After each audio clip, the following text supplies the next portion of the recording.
Assalamualaikum warahmatullahi wabarakatuh.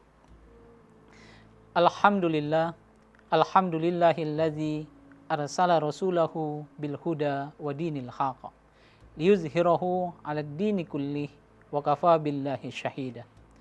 Assalatu wassalamu ala asrafil anbiya'i wal mursalin wa ala alihi wa sahbihi ajma'in. Pemirsa Mercu TV yang berbahagia, alhamdulillah, syukur kita kehadirat Allah Subhanahu wa taala. Pada saat ini kita dalam keadaan sehat walafiat, dan juga bagi saudara kita yang sakit, semoga Allah senantiasa berikan rahmat kepadanya dan juga kesembuhan sehingga bisa beraktivitas sebagaimana mestinya. Pemirsa, pada kesempatan ini ada satu kisah yang mungkin bisa kita ambil hikmahnya. Ada seorang mahasiswa yang sedang menyelesaikan tugas akhirnya, dan dalam perjalanan menyelesaikan tugas akhir ini di rumah tanpa sepengetahuan berselisih dengan ibunya. Perselisihan ini bisa jadi menyakitkan ibunya, dan dalam waktu itu juga mahasiswa ini pergi meninggalkan rumah dengan membawa tugas akhirnya, ditemani oleh temannya mengendarai kendaraan bermotor. Dalam perjalanan, rekan kita mahasiswa ini tanpa kita tidak tahu bahwasanya ada angin yang menimpa pohon sehingga pohon itu mengenai mahasiswa tersebut. Apa yang terjadi? Pohon itu hanya menimpa mahasiswa tersebut tanpa melukai temannya dan tanpa merusak kendaraan tersebut. Pemirsa, kita tidak tahu apa yang terjadi di dunia ini. Apakah semua perbuatan kita itu bisa jadi adalah perbuatan dari dampak yang kita lakukan, atau bisa jadi kesuksesan yang kita raih adalah keberhasilan yang didoakan oleh ibu bapak kita. Pemirsa, melihat daripada cerita tersebut, kita bisa mengambil hikmahnya. Kita tidak tahu bahwasanya semua pergerakan di muka bumi ini bukan hanya serta-merta dari kemampuan kita pribadi, tapi bisa jadi doa dari kedua orang tua kita.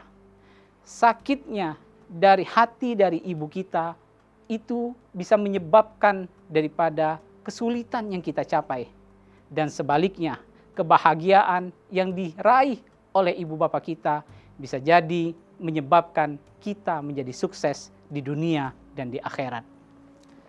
Pemirsa, di dalam Al-Quran mengajarkan kepada kita, Bismillahirrahmanirrahim, wa qadha rabbuka alla ta'budu illa iya wa bil walidaini ihsana.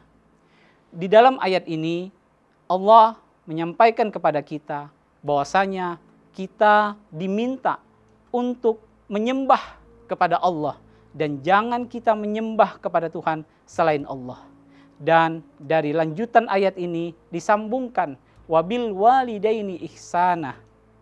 Kita diminta untuk berbuat baik kepada kedua orang tua kita. Perbuatan baik yang kita lakukan kepada kedua orang tua kita itu bisa menjadi dampak kebaikan bagi kita semuanya. Pemirsa, di dalam ayat ini Allah pun meminta kepada kita bahwasanya kita harus mengucapkan perkataan yang baik kepada kedua orang tua kita. Jangan sampai ucapan kita, perkataan kita yang keluar dari lisan kita menyakiti hati dari kedua orang tua kita. Pemirsa, untuk mengakhiri ini, Al-Quran mengajarkan kita untuk berdoa kepada kedua orang tua kita. Bismillahirrahmanirrahim. Rabbighfirli wali walidayya warhamhuma kama rabbayani shaghira. Ya Allah, ampunkan dosaku, dosa kedua orang tuaku, dan sayangilah kedua orang tuaku sebagaimana mereka menyayangiku di waktu kecilku. Doa ini diajarkan kepada kita semuanya, dari kita kecil sampai dengan saat ini. Dengan doa ini pula bisa kita amalkan. Mungkin dengan doa kita bisa meraih kesuksesan di dunia dan juga di akhirat. Dengan doa kita ini juga mungkin kita bisa dekat kepada Tuhan Sang Pencipta. Dengan doa ini pula kita mampu untuk bisa meraih apa yang kita inginkan. Dan yang paling utama dari itu semua, dengan doa ini pula kita bisa menolong kedua orang tua kita untuk sampai kepada surganya Allah Azza wa Jalla. Demikian ini yang bisa saya sampaikan. Semoga menjadi manfaat bagi saya dan bagi kita semuanya. Dan semua apa yang diajarkan di dalam Al-Quran kita mampu untuk dapat mengamalkannya, terutama berbuat baik kepada kedua orang tua kita. Demikian, selamat berbuka puasa. Wabillahi taufiq wal hidayah. Wassalamualaikum warahmatullahi wabarakatuh.